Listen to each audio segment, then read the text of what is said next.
আজকে আমি তোমাদের সাথে একটা ডেইলি লাইফস্টাইল ব্লগ শেয়ার করব। আশা করি তোমাদের কাছে এই ভিডিওটা ভালো লাগবে, তাই স্কিপ না করে সম্পূর্ণ ভিডিওটি দেখো।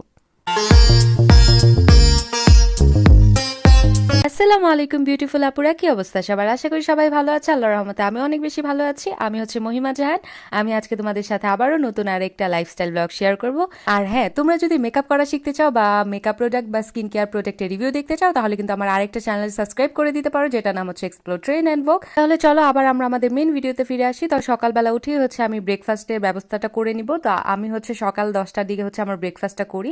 তো আমার উঠতে উঠতে যেহেতু হচ্ছে 9টা 9:30 এরকম বেজে যায়, তো সকালবেলা উঠেই হচ্ছে আমার প্রথমেই ব্রেকফাস্টটা রেডি করে নিতে হয়। তো আমি হচ্ছে সকালবেলা উঠে ফ্রেশ হয়ে নিলাম, তারপর আমি সোজা চলে গেলাম রান্নাঘরে কিন্তু আজকে আমি একটা ভাইরাল রেসিপি ট্রাই করব তোমাদের সাথে।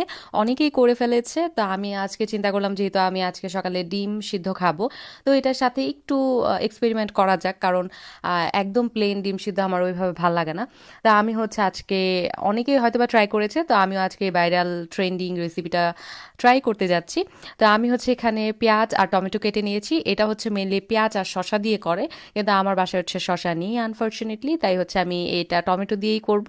তো এখানে হচ্ছে আমি দিয়ে দিলাম অল্প পরিমাণে পেঁয়াজ, তারপরে হচ্ছে একটা টমেটো, তারপরে হচ্ছে হালকা মরিচের গুঁড়া, হালকা কাসুন্দি, আর তার পাশাপাশি হচ্ছে টমেটো সস এখানে আমি ইউজ করেছিলাম। আর হ্যাঁ, লবণটা তো অবশ্যই দিতে হবে।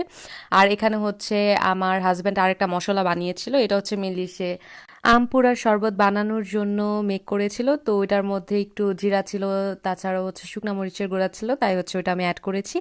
অ্যাড করার পরে সবগুলো উপকরণ একসাথে চটকে নিতে হবে। অ্যাকচুয়াল রেসিপিতে তারা আরেকটা জিনিস ইউজ করে, এখানে হচ্ছে তারা তেঁতুলের চাটনি ইউজ করে, কিন্তু তেঁতুলের চাটনি সকালবেলা আমার বাসায় অ্যাভেলেবেল ছিল না, তো আমি হচ্ছে ইউজ করতে পারিনি। আর এদিকে তো হচ্ছে আমি ডিমগুলো সিদ্ধ করার জন্য বসিয়ে দিয়েছিলাম।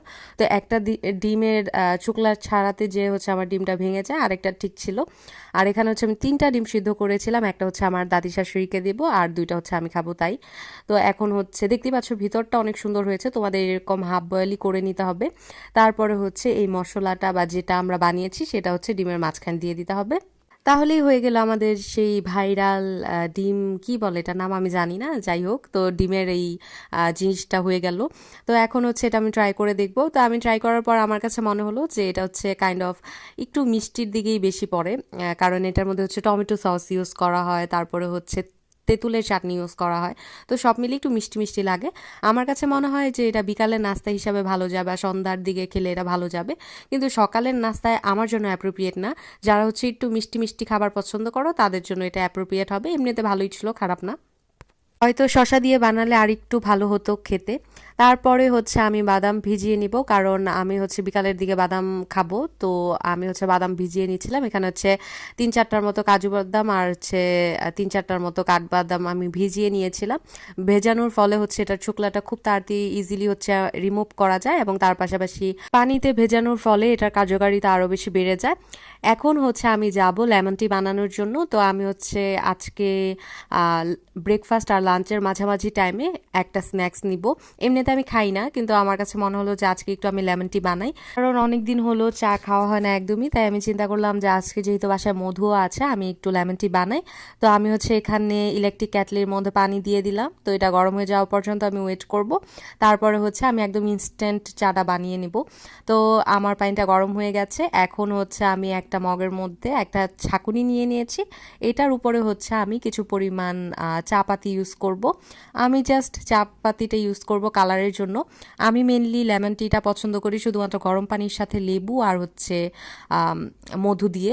ওইটাও কিন্তু খুবই টেস্ট হয়, কিন্তু আজকে যেহেতু হচ্ছে আমি একদম প্রপার লেমন টি বানাচ্ছি, তাই হচ্ছে আমি অল্প পরিমাণের চাও এখানে ইউজ করলাম বা চা পাতা ইউজ করলাম। লাইটিং এর কারণে এখানে হচ্ছে একদম কালো দেখাচ্ছে চাটা, বাট এত কালো হয়নি। আমি একটু পরেই তোমাদের অ্যাকচুয়াল কালারটা দেখাবো। তারপরে হচ্ছে এখানে আমি একটা লেবুর পিস খুব চিপে সুন্দর করে লেবুর রসগুলো দিয়ে দিলাম। তো আমি বলবো লেবুর রসটা একটু বেশি হয়ে গিয়েছিল, বাট কোনো ব্যাপার না, আমার কাছে খেতে ভালোই লেগেছে। এখন হচ্ছে এটার মধ্যে আমি দিয়ে দিব হানি। আর দেখতেই পাচ্ছ কত কিউট ছোট্ট একটা ডাবার হানির একটা বটল।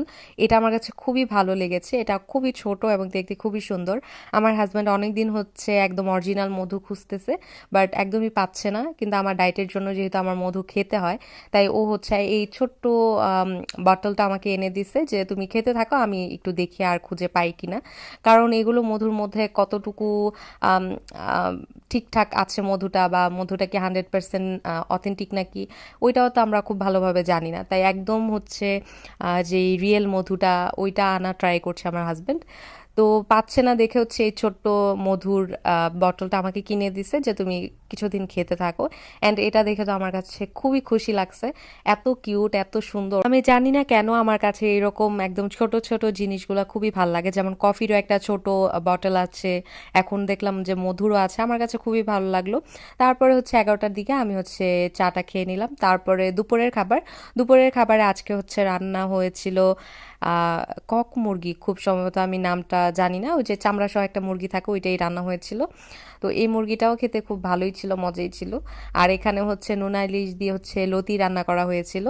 তা আমি হচ্ছে প্রথম দিন খেয়ে তারপরে আর চিন্তা করছি যে এটা আর খাওয়া যাবে না, কারণ নোনা ইলিশ কেন জানি আমি একদমই খেতে পারি না। আর এদিকে হচ্ছে আমডাল রান্না করা হয়েছিল। তো এই সব কিছু মিলিয়েই হচ্ছে আমি এই দুপুরের লাঞ্চটা করে নিয়েছিলাম, অ্যান্ড এটার সাথে হচ্ছে আমি ভাত খেয়েছিলাম।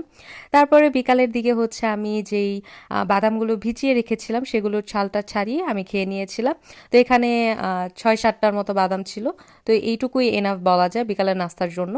তারপরে হচ্ছে আমি নুডলস রান্না করে নিব, কারণ বিকালের দিকে আমার হাজব্যান্ড বললো তার নাকি অনেক ক্ষুধা লাগছে, তাকে যাতে আমি নুডলস বানিয়ে দিই। তো আমি চিন্তা করলাম যে বানিয়ে দিই এবং তোমাদের সাথেও একটু শেয়ার করি। তো ম্যাগি নুডলসের রেসিপি ওইভাবে শেয়ার করার কিছু নেই, তাও হচ্ছে তোমাদের সাথে একটু শেয়ার করলাম আর কি। সত্যি কথা বলতে আমি পরীক্ষার টেনশনে ওইরকম কিছু করতেই পারছি না, তাই আমি তোমাদের সাথে শুধু রেসিপি শেয়ার করছি। কারণ বাসার মধ্যে আমি যতটা টাইম আছি ততটা টাইম হচ্ছে হয়তো আমি পড়াশোনা করতেছি, বা হচ্ছে আমি টুকটাক এই রান্নাবান্না করতেছি, কিন্তু আমার ওই রকম হচ্ছে ঘর টর গুছানো হচ্ছে না, বা কোনো কিছুই ঠিকঠাক করা হচ্ছে না। আমার সব কিছুই একদম অগোছালো হয়ে আছে, যেহেতু আমার এক্সাম। এমন না যে আমি খুব পড়তেছি, আমি সারাদিন পড়াশোনা করতেছি, এরকমও না। কিন্তু একটা টেনশন তো মাথায় থাকেই যে এক্সাম আছে বা এক্সাম চলছে, কেমন হবে না হবে, ওই টেনশনের কারণে আমি বাড়তি কোনো কাজই করতে পারি না দেখা যায়।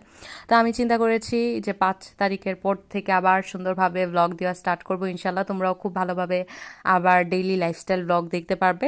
অ্যান্ড ওই ব্লগগুলোতে শুধুমাত্র রেসিপি না, তাছাড়াও অনেক কিছুই থাকবে। আশা করি তোমাদের কাছে ওই ব্লগগুলো আরও বেশি ভালো লাগবে। আর আরেকটা কথা হচ্ছে, একা এক হাত দিয়ে ভিডিও করা আর এক হাত দিয়ে কাজ করা একটু টাফ হয়ে যায়। তো আমি কিছুদিন পরে হচ্ছে একটা ট্রাইপডও অর্ডার করব, তো ওইটা এসে গেলে আরেকটু স্মুথলি আমি ভিডিও করতে পারবো ইনশাল্লাহ। আর তোমরা যারা হচ্ছে এখনও আমার চ্যানেলটা সাবস্ক্রাইব করোনি আপুরা, তারা কিন্তু কাইন্ডলি আমার চ্যানেলটা সাবস্ক্রাইব করে দিয়ে আমার এই ছোট্ট ফ্যামিলির সদস্য হয়ে যেও অবশ্যই। যাই হোক, অনেক মনের কথা বলে ফেলেছি তোমাদের সাথে। এখন হচ্ছে আবার আমি আমার ব্লগে চলে আসি। তো আমার নুডলস রান্না করা প্রায় শেষ। দেখতেই পেলে কিভাবে করেছি। তোমরা যারা হচ্ছে আমার রেসিপি দেখতে চাও বা আমি কিভাবে বানাই দেখতে চাও, তারা তো দেখলেই। আমি মেনলি হচ্ছে ম্যাগি নুডলসটা এইভাবেই রান্না করি। তো এটাই নিয়ে ওকে দিলাম, ও খাওয়া দাওয়া করলো। তারপরে হচ্ছে আমি আমার জন্য বানিয়ে নিলাম হচ্ছে বেসন চিলা।